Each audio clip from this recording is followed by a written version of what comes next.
Student, मैं doctor रचना पटेल, सहायक प्राध्यापक इतिहास, Pentium point technical college Rewa से आज आप सभी के समक्ष ऑनलाइन क्लास लेके उपस्थित हो रही हूँ।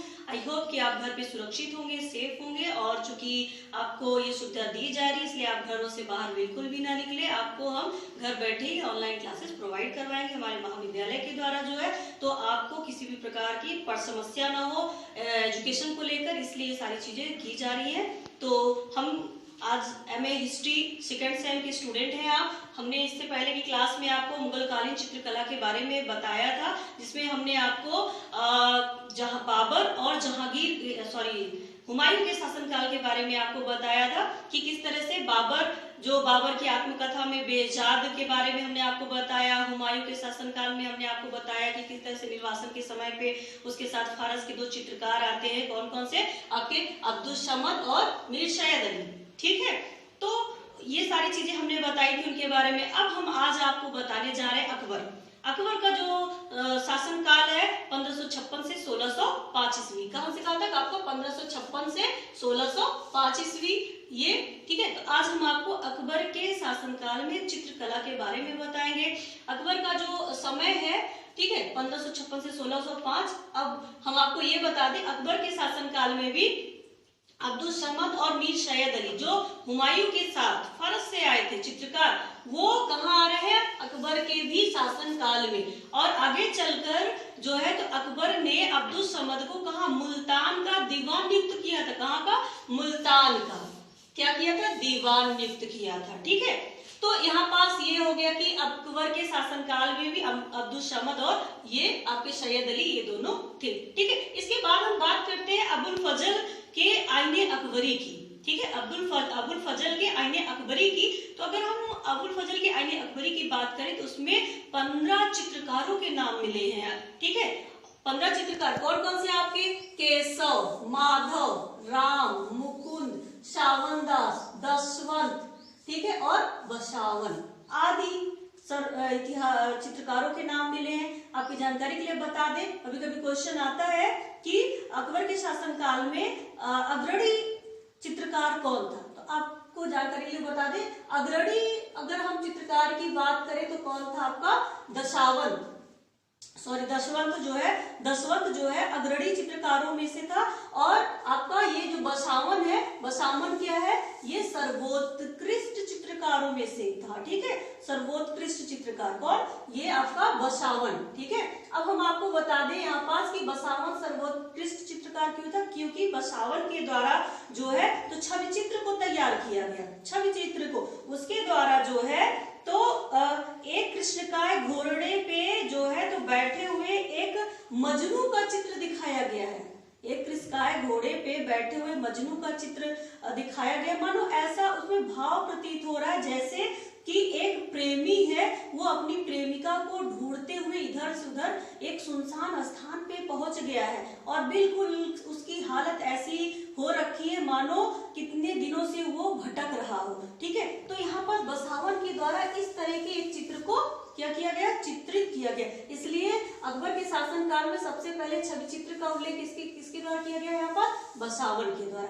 ठीक है, ये हो गया आपका। और उससे भी अच्छी बात हम आपको बता दें कि ये जो आईने अकबरी है इसमें जो ये इन नामों को पाया गया है, ये जो है तो कैसे है, सब हिंदू चित्रकार थे। ये बहुत बड़ी बात है कि अकबर के शासनकाल में हिंदू चित्रकारों की अधिकता पाई गई। मतलब टोटल कितने, 15 चित्रकार पाए गए प्लस 2 और, यानी कि 17 चित्रकारों का जिक्र अबुल फजल के आईने अकबरी में पाई जाती है। ठीक है, इसके अलावा हम बात करें रज्मनामा की, तो रज्मनामा जो है जिस तरह से हुमायूं के शासनकाल में हमजानामा के बारे में हमने जिक्र किया कि वो मुगल कालीन काव्य है, ठीक उसी तरह से ये क्या है आपका रमजानामा जो है आपका एक महाभारत है, अकबर के शासनकाल का महाभारत है ये। ठीक है, इसमें जो है तो क्या ये एक चित्रित पांडुलिपि है। रंजनामा क्या है, एक चित्रित पांडुलिपि है। ठीक है, इसमें जो है ये पाया गया है इस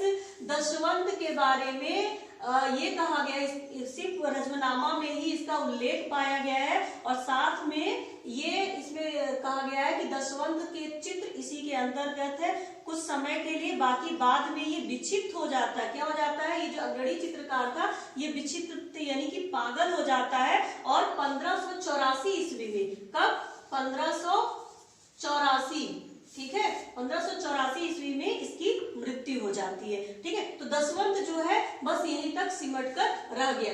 इसके बाद जो है, अब जिस तरह से हमने आपको कल बताया था कि जब ये हमजानामा किसके निरीक्षण और किसके पर्यवेक्षण में तैयार किया गया, ठीक उसी तरह से आपका ये जो रजमानामा है ये जो है अब्दुस समद, यहाँ पर हमने जिस अब्दुस समद के बारे में बताया है, इस अब्दुस समद के पुत्र मीर मोहम्मद शरीफ, यहाँ पास जो है मीर मोहम्मद शरीफ के निरीक्षण में या पर्यवेक्षण में तैयार किया गया है। ठीक है, यहाँ पास ये जो रजमानामा है ये अब्दुस समद के पुत्र मोहम्मद शरीफ के पर्यवेक्षण में तैयार किया गया है। इसके साथ ही हम आपको और बता दें, इसमें जो है तो फारूक बेग, रजमानामा में जो है तो फारूक बेग की चित्रकारी नहीं पाई गई है। ठीक है, इसके अलावा जो है तो अकबर के शासनकाल में सबसे पहले भित्ति चित्र यानी कि फ्रेस्को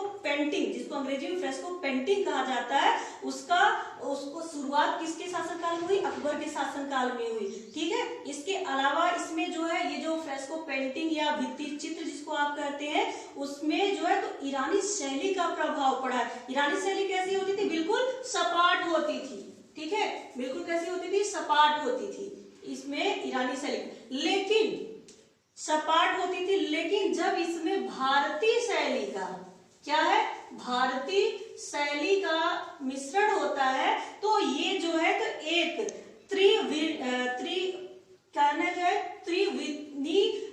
त्रिकोण बनाती है, जिसको क्या कहा गया है? 3 डायमेंशन भी कह सकते हैं। ठीक है, तो इस तरह से ये जो है जो आपका ईरानी शैली के मिलने से जो है इसमें बहुत अधिक आकर्षक भी मिलने लगता है। इस तरह से हम ये कह सकते हैं कि अकबर के शासनकाल में ही जो है तो भित्ति चित्र का क्या है?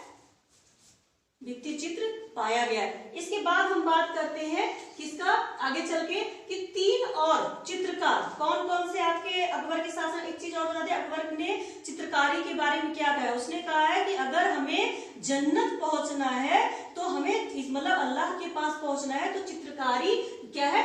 वो उसका रास्ता है। ठीक है, और उसने ये भी कहा है कि जो लोग चित्रकारी को पसंद नहीं करते वो घृणा के योग्य हैं। ठीक है, किसके योग्य? घृणा के योग्य।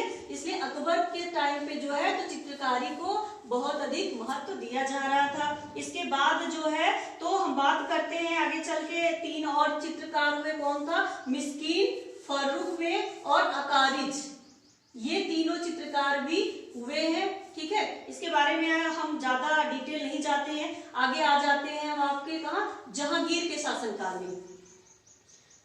हम शॉर्ट में बता रहे हैं ताकि कम से कम शब्दों में आपको हम ज्यादा से ज्यादा चीजें क्लियर कर दें। ठीक है, जहांगीर के शासनकाल में जहांगीर का जो टाइम है कब से कब तक है? 1605 से 1627, ये इसका शासनकाल है। आपको बता दें जिस तरह से हुमायूं के शासनकाल में चित्रकारी की शुरुआत हुई थी, ठीक उसी तरह से ये जहांगीर का जो शासनकाल है चित्रकारी का स्वर्ण युग माना जाता है। क्या माना जाता है? स्वर्ण युग माना जाता है। इसमें जो फर्रुख बेग, यहाँ हमने आपको फर्रुख बेग के बारे में बताया। फर्रुख बेग जो है क्या है? इसको आदिल शाह, बीजापुर के जो आदिल शाह है उसका इन्होंने क्या किया था? चित्रकारी की थी। ठीक है, उनके आदिल शाह की चित्रकारी की थी। इसके बाद इसमें आ जाते हैं विषम दास, जो कि जहांगीर के शासनकाल के अग्रणी चित्रकार थे। क्या थे? जहांगीर के शासनकाल के अग्रणी चित्रकार थे। और इसके अलावा इन्होंने फारस के शाह अब्बास और उनके परिवार को चित्रित किया है। क्या किया है?